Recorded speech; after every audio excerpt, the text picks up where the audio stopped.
Welcome back to the program. More than 24 countries have signed a letter calling for an immediate, permanent and unconditional ceasefire to the war in Gaza. The letter makes a fleeting reference to the hostages but focuses on chastising Israel, accusing the Jewish state of drip-feeding aid into Gaza, an act the letter says is dangerous and unacceptable. Among those signing the letter were the UK government, the French government and, of course, the Albanese government. Home Affairs Minister Tony Burke boasted that it's our government's strongest statement yet on the war in Gaza. Now, don't forget, terrorists are still holding 50 hostages in tunnels below Gaza. They've been held hostage now for 655 days and could have been released on any one of those days, but haven't been. Imagine if we saw a strong statement from our government about that.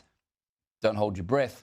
Joining me now is former Labor MP and past Foreign Affairs and Defence Committee Chair Michael Danby.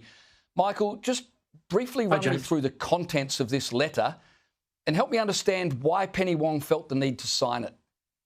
Well, I think she's virtue signalling to the people outside demonstrating outside Parliament House and to her majority socialist left faction in the government. And as you and Chris Kenny have been critical of the mainstream media who just run one narrative about this. So it's primarily domestic. It's got little to do with the actual situation. There is an actual ceasefire, which is waiting in the wings, is very close to being signed.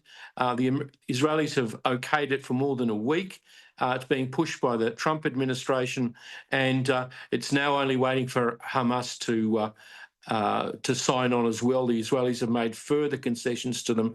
So it's critical of the Wong-Lamy international statement is critical of the Israeli aid distribution system.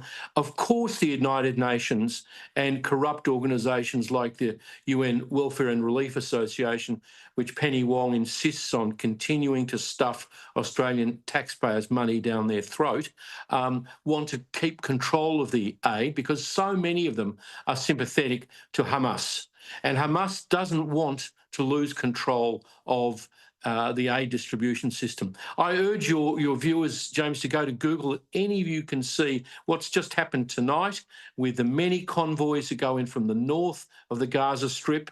Hamas thugs jump on the top of them with AK-47s and distribute them to people that they like, or they take them to their Hamas dens and then resell the goods. So it's talking about a ceasefire that's already happening, putting pressure on Israel when pressure should be put on Hamas, perfunctory references to the hostages, and it's designed to help ruin the 50 million packages of food that the Gaza Humanitarian Foundation have distributed direct to Palestinians without it being intercepted by Hamas. Michael, I need to be quick, so I want to bring in Elon Levy, but here's the thing that galls me. Our government has delayed acting on any of the recommendations into addressing the anti-Semitism crisis right here in Australia, while being very busy signing letters condemning Israel internationally, letters, by the way, that won't make any difference to what's happening in Gaza. What does that tell you about the government's priorities here in this country?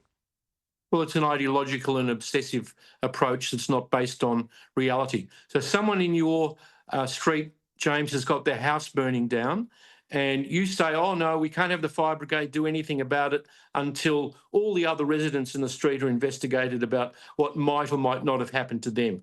It's a disgraceful call for inaction and delay that Jason Clare and Tony Burke have been involved in. Sad to see. It's not going to help the future of Australia.